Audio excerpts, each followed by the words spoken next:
Bonjour à tous, c'est Stéphanie, j'espère que vous allez bien. Alors aujourd'hui, je vais vous faire un tirage un peu spécial. C'est-à-dire qu'aujourd'hui, comme vous savez, à partir de ce soir, 18 h, je suis en vacances jusqu'au 2 janvier inclus. Donc en fait, au lieu de vous faire le tirage des week-ends, des énergies du week-end, je vais vous faire le tirage des énergies pour cette période. C'est-à-dire du 23 décembre au 2 janvier inclus. Donc on va aller voir qu'est-ce que vous devez savoir par rapport à ce qui va se passer durant cette période. Si vous souhaitez, vous pouvez également me suivre donc sur Instagram, sur YouTube et sur TikTok à Au Clair de Lune 81 et également sur Facebook à la page Au Clair de Lune et à la page Amacor. Durant mes vacances, mon agenda en ligne reste ouvert pour la reprise, donc vous pourrez prendre rendez-vous en ligne directement si vous le souhaitez. Vous retrouverez tous les services que je propose sur mon site internet où vous retrouverez le lien en barre d'infos. Donc on va aller voir. Quelles vont être les énergies générales pour la période du 23 décembre au 2 janvier inclus? Qu'est-ce qu'on doit savoir durant cette période?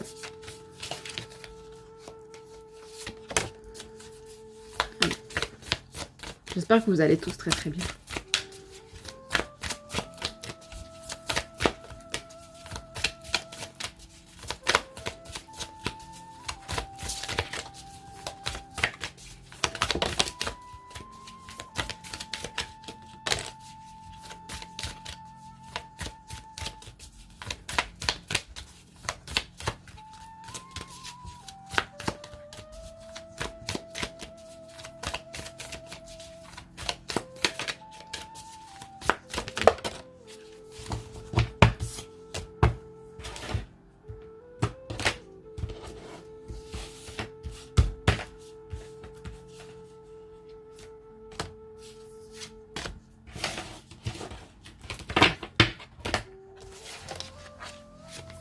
Alors.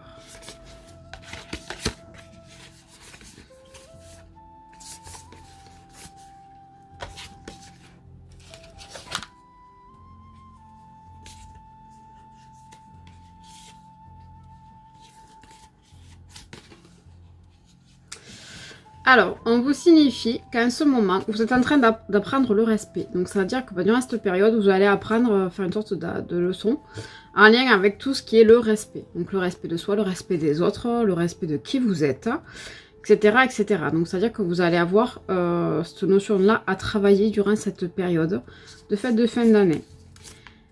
On est en train de me préciser que pour les relations type flamme jumelle, les liens d'âme et les relations karmiques, vous êtes très présent dans la pensée de l'autre, c'est-à-dire que vous manquez énormément à l'autre personne et que vous êtes extrêmement présent durant cette période. Donc même si vous n'êtes pas forcément en contact, etc., etc., vous êtes quand même dans le cœur de cette personne et il pense énormément à vous et vous lui manquez. En même temps, cette personne vous manque également. C'est-à-dire que vous essayez un peu de vous voiler la face, mais concrètement, cette personne, elle vous manque et vous aurez aimé passer cette fin d'année avec cette personne.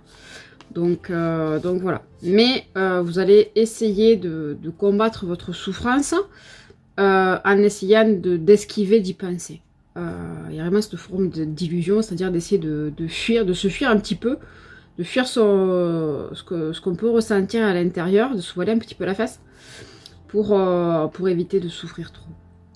Donc, on vous conseille, durant cette période, d'évacuer tout ce qui est les souffrances émotionnelles que vous pouvez ressentir, en lien avec le manque, et en lien avec tout ce qui est notion de respect. C'est-à-dire que toutes les fois, vous avez ressenti qu'on ne vous a pas respecté.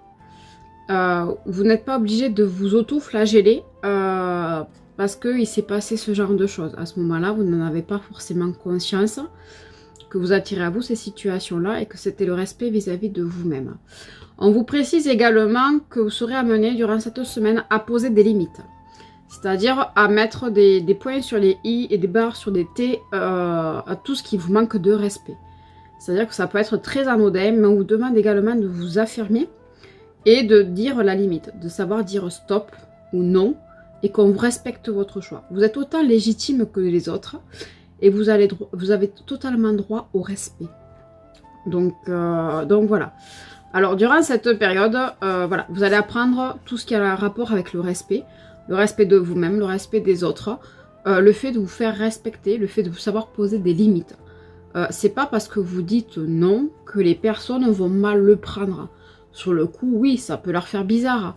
Mais c'est pas pour autant que elles vont vous en vouloir. Parce qu'au contraire, elles vont savoir où est votre non.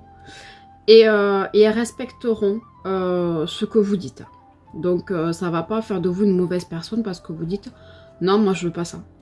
Non, moi je peux pas ce soir parce que j'ai autre chose à faire ou quoi que ce soit. Vous n'êtes pas non plus également obligé de vous justifier. Vous avez le droit de dire non tout simplement parce que vous n'en avez pas envie et vous avez le droit de ne pas en avoir envie. Donc voilà, il y a vraiment cette forme aussi où il faut arriver à se déculpabiliser par rapport au non. Ça peut être difficile en ce moment pour beaucoup de personnes à arriver à s'affirmer. C'est-à-dire que on a toujours cette croyance erronée un petit peu qui dit que les personnes gentilles ne disent jamais non. Parce que si vous dites non, c'est que vous êtes une personne égocentrique ou que vous êtes une mauvaise personne. Alors que non. Vous avez le droit de dire non, ça ne fait pas de vous quelqu'un d'égoïste. Au contraire, ça fait quelqu'un qui se respecte et qui s'écoute. Donc durant ces fêtes de fin d'année, c'est ce que vous allez apprendre. Apprendre à vous écouter, apprendre à vous respecter, apprendre à poser des limites et tout en étant aligné avec qui vous êtes. Et on vous précise également que voilà, tout ce qui a rapport avec les liens d'âme, etc., vous manquez à cette personne. Cette personne vous manque, même si vous essayez de vous voiler la face un petit peu concernant tout ça en vous disant non mais moi je vais très bien. Au fond de vous, cette personne vous manque, vous lui manquez également. Et on vous suggère de continuer à éliminer les souffrances que ça peut réveiller, tout ce qui a rapport avec le manque et ces fêtes de fin d'année. Donc j'espère que vous allez tous très très bien. Je vais vous souhaiter de très bonnes fêtes de fin d'année. Et je vous dis à la rentrée, donc pour le 2 janvier, je vous retrouve le 2 janvier, enfin le 3 janvier, puisque le 2 janvier est inclus. Il me faudra bien ce moment-là pour pouvoir digérer des fêtes de fin d'année. Donc on se retrouve le 3 janvier et je vous souhaite de passer d'agréables fêtes de fin d'année. Et vous n'hésitez pas, si vous voulez prendre rendez-vous, vous pourrez le prendre directement sur mon site internet. Pour tout ce qui est mail, MP, etc., je traiterai tout ça à mon retour de vacances. Donc je vous souhaite d'agréables fêtes de fin d'année et je vous dis à très bientôt. Bye bye!